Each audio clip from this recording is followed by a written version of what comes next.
We have reached the main event of the evening. This is Voice of the Cage Radio with the voice of the cage himself, Patrick Stanger. We bout to tussle.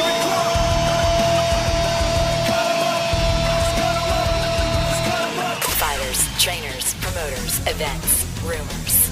If it has to do with MMA, we're talking about it. Here's your host, Patrick Stanger.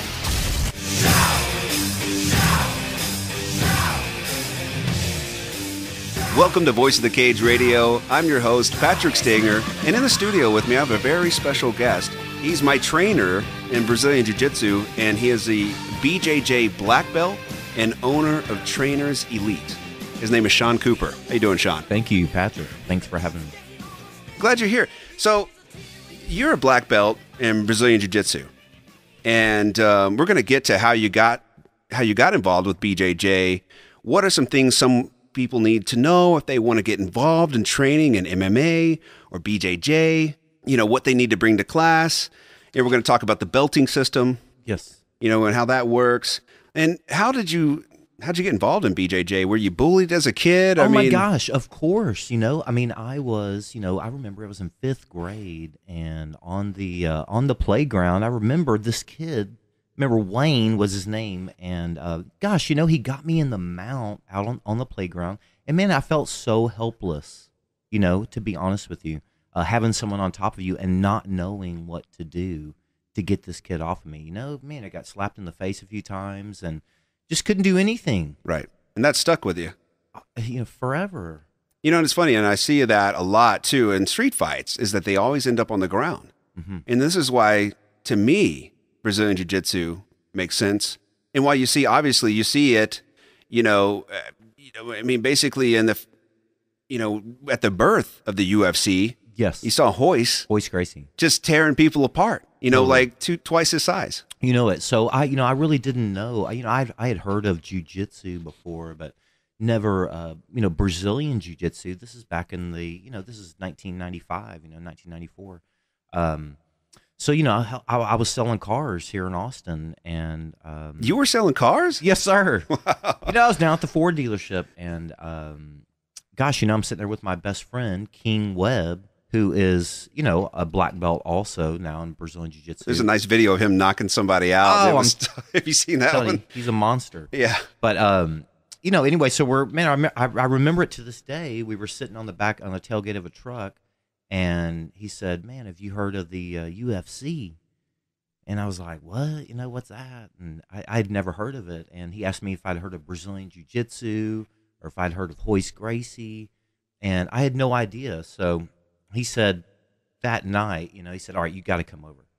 So I went to his house that night, and man, we watched it was the first UFC, and unbelievable. I could not believe it. I could not believe that this guy was, choking these people out and defeating all these, larger, stronger opponents. And anyway, I was fascinated by it. And so, really after that day, we had made a pact with each other to train, and we were going to get better and stick with it. And you definitely have. Obviously, you have your own school now, and King Webb also has his own school, and is a black belt in Brazilian Jiu-Jitsu as well. Yeah, unbelievable. Part of the reason I wanted to have you in here too is to discuss, being that I'm a fan of mixed martial arts, and I'm a fairly new fan. I got turned on to it about 3 years ago at a local event here in town. Yes, and then I started watching the UFC after just seeing it on the local level, but. I wanted to train, and to learn this stuff. And, but, I spent a lot of time just being timid about it and going, I don't know. I'm going to get my head knocked off. I'm going to get, hurt, or something's going to happen. Yes. And, finally I just I just went for it, and I knew you through the fight scene because you sponsor some of the fighters, or you're you have Team Cooper. Yes, sir. And so I met you at some of the fights, and we talked, and I always thought you were a nice guy, and you said, "Yeah, come on in, take a class," and and I did. That's great. And man, look at you now. Yeah. Right.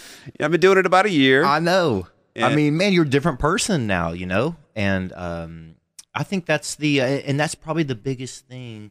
People that want to train or want to get into the mixed martial arts scene or start, training Brazilian Jiu-Jitsu, I think the first thing to do is to walk through the door, Right. and you gotta come to the gym, and it's going to be a great thing. You get in there, you're going to meet some great people. You're going to get in fantastic shape. You're not going to come in and spar your first class. You want to come in, learn some good fundamentals, and get the basics down, and get your cardio up, get your wind up, and you can take it as far as you want. Well, I can tell you, I'm in the best shape of my life. Yes, sir. Right now, and at 40 years old. I was doing some bodybuilding before that, or heavy weightlifting. I was trying to build muscle. I wasn't competing. Yes. And I wasn't in that great a shape, really. But now, cardio wise, I'm cut. I look a lot better. Of course, a lot of that is diet too. Yes, sir. But through training, I've developed some great muscle memory. For sure. Some cardio. Yes. Discipline. Yes. Just for instance, when you're rolling, and then you got a guy all over you trying to get you, just really spazzing on you, right? Yes. I've learned to calm down and relax, and I can use that in my daily life. You know it. It's just interesting how that. Just think about all the challenging positions, you put yourself in, in class, or it relates directly to life. Absolutely. And man, what a stress reliever. It becomes a lifestyle for most people. When you start training Brazilian Jiu-Jitsu and mixed martial arts, and I love all of it, and it's I love being well-rounded, and but it's man, what a great group of people that you get to surround yourself with, and man, good training, sharing some sweat with a friend on the mat. I mean, it's nothing better. Yeah, we're going to talk about that too, about wearing the gi and the Okay. and how that works. But not all gyms are created equal. And I would say, I think you got to find the right gym for you, Yes. because some are more focused on, spitting out fighters, Yes. and some are, like, hey, let's come in and train and get in shape and be prepared for what's happening, what could happen to you on the street. Exactly. Heaven forbid you ever had to defend yourself, but if you did, and it's not about learning all the physical. It's about getting some confidence for yourself, to stand up for yourself. And really, with that confidence, you're not even going to get into that situation, Yeah, because you've had some battles. Exactly, And a lot of guys that train in MMA or in this sport are just really nice people. They Super. don't go around bullying and beating people. I mean, the stuff you see on TV is, it's a sport. Yes. These guys have both agreed to fight each other. They're not mean people. I No. mean, some of the nicest people I know are involved in mixed martial arts. Exactly. I know. I've met some of the greatest, the best friends, through the years in training. And man, I'm telling you, it's all about the journey.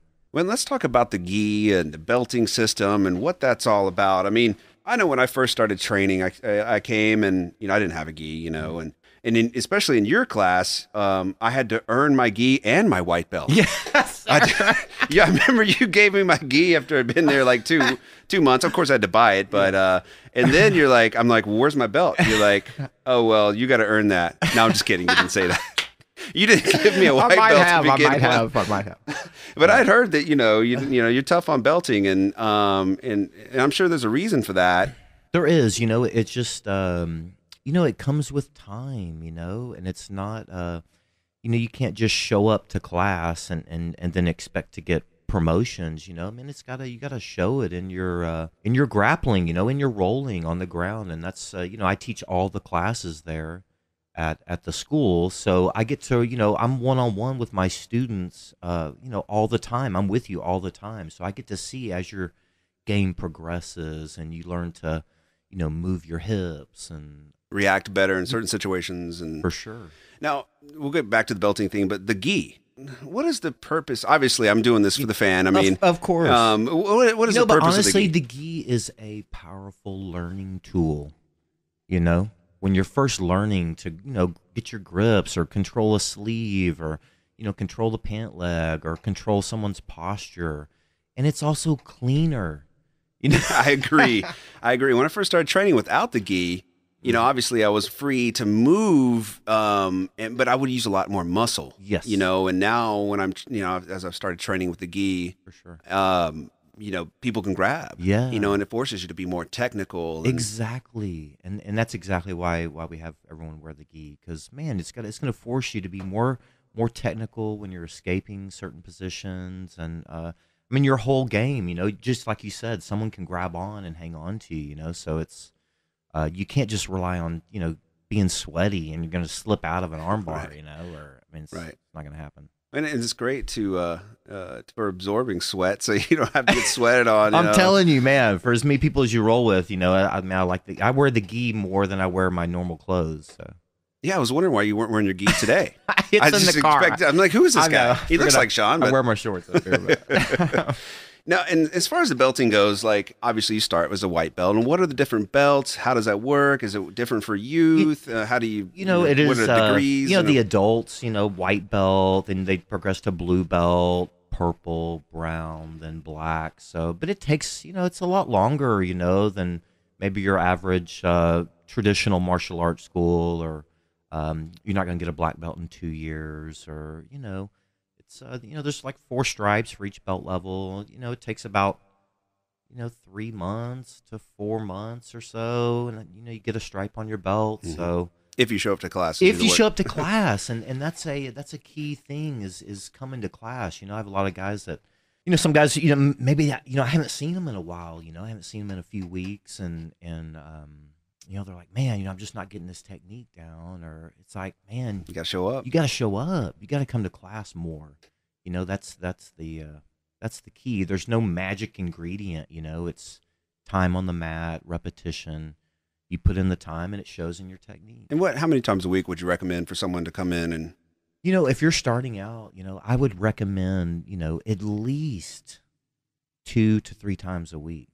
The people that want to progress faster and stuff, you'll see them in the gym, 4 times a week, or sometimes 5 times a week. Right, start getting really hooked and really into exactly, it. Exactly, it becomes very addicting, when you start doing it. And anyway, I did it all the time. I mean, when King Webb showed me that first UFC and stuff, I mean, we trained 5 days a week. At least, I can see that minimum, and all of our reps, gosh, we would do 100 of everything, Now, by the way, who are you training under right now? I'm under Kleber Luciano, right. Yeah.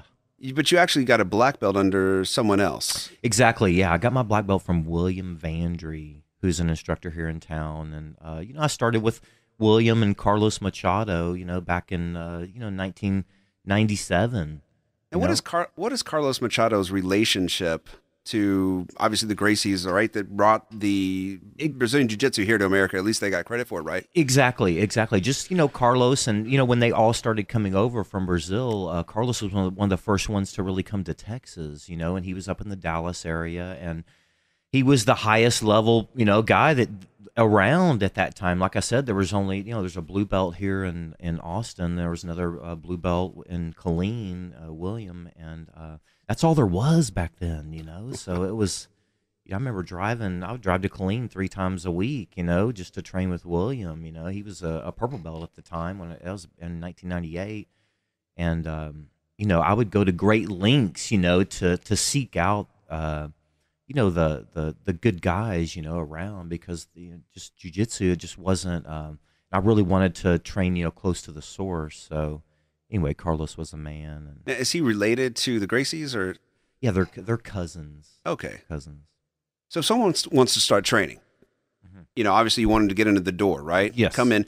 What do they need to bring with them? What do they need to wear? I would just, wear something comfortable, shorts and T-shirt is fine, something you can move in, because obviously you're going to be sweating. So they don't need a mouth guard and a cup and all that? I would recommend a mouthpiece and a cup, and just something comfortable you can move in. You don't have to have a gi your very first class, And the mouthpiece is just for what? To prevent you from... Man, is protecting your teeth, and if you bite your lip, or and it's just heaven forbid, we're holding some pads and stuff, and some a glove slips off the pad, and hit you in the mouth or something. It's just it's a good safety precaution. So what would you tell someone that wanted to get involved in, Brazilian Jiu-Jitsu or MMA, Muay Thai, or all of it? I mean, what would you say? What do they need to know? Man, just, one, walk through the door, and come to class. So you might even want to come and just watch a class first, to check it out. But, I say just, you got to jump right in and get in there. And so you're halfway there facing your fears. Exactly. I think that's probably the biggest thing is, I've seen people pull in the parking lot before, and you see them looking, they're watching. I can see them watching me in class, and then then they drive off just because maybe they just didn't have the confidence to come to the door, And man, I want them to come on in. Well, here's a concern that I had that kept me out from training for a long time. Is I'm a professional. I talk for a living. Yes, of course. I'm like, what if I get my nose broke? What if I get my jaw broke? Or I get hurt? Yes. How does that work? Right. I mean, I think a lot of people have that fear of man, am I going to go home with a black eye? Or I mean, it's little things are going to happen, but you're going to get in there, and we train hard, but especially at our school, it's everyone really takes care of each other, so you got some great training partners, and, you got to train hard that you're, hard enough that your partner improves, but, we're still going to take care of each other. And right. We don't want to hurt each other. Exactly. I tell everybody, no knockouts tonight. No knockouts. Oops. Patrick. Well, and that brings up a interesting point is that, I don't want to go hard with anybody. Like I'm always like, let's learn some technique. If we're going to spar, I'm always working on technique. Yes. I don't want to knock anybody's head off. I'm a big guy, obviously. I don't want to hurt anybody. Yes, but sir. every now and then, somebody will want to go really hard with me. And, I don't know if they had a bad day or they got something to prove or whatever. And, and most of the time, I'll just go hard back. Yes. And then you can get hurt. Of course, so, especially with sparring, it escalates a little bit. But, man, that's when the self-discipline and self-control take over, and but it does, man, somebody hits you a little harder than you're used to, and then you want to hit them a little harder back, and boom, boom, boom, and before you know it, y'all are, I'm having to separate you, but no, which I've never seen happen before. Never, no way. But it's it's fun to train hard and get hit a little bit, and learn to keep your hands up, and you don't even have to get hit if you train in BJJ. You really know it. So and that's what I love. I mean, BJJ, you can go full out, with your partner, and man, you're both gonna get up and go to work the next day, and really sore. A little bit, but you're not gonna be beat up, or in the black eyes and look like you came from a cat fight or something, so.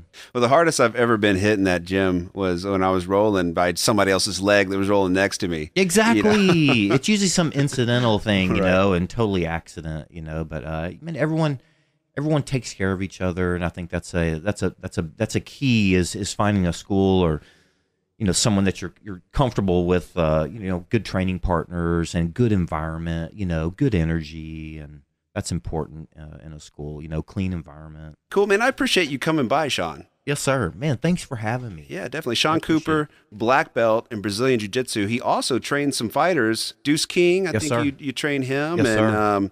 Anyway, you have a gym, Trainers Elite. Yes. And you can get more info at MMA4Austin.com. That's the number 4, right? Yes, sir. That's it. MMA4Austin.com. Also, Trainers Elite MMA.com.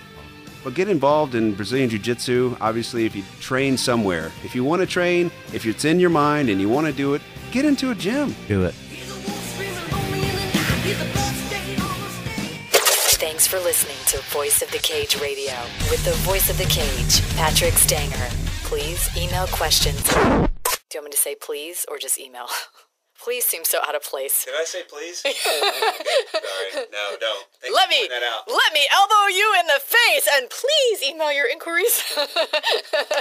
Okay. Email questions, inquiries, and other business to info@voiceofthecage.com. Facebook search Voice of the Cage and like to get the latest Voice of the Cage radio show.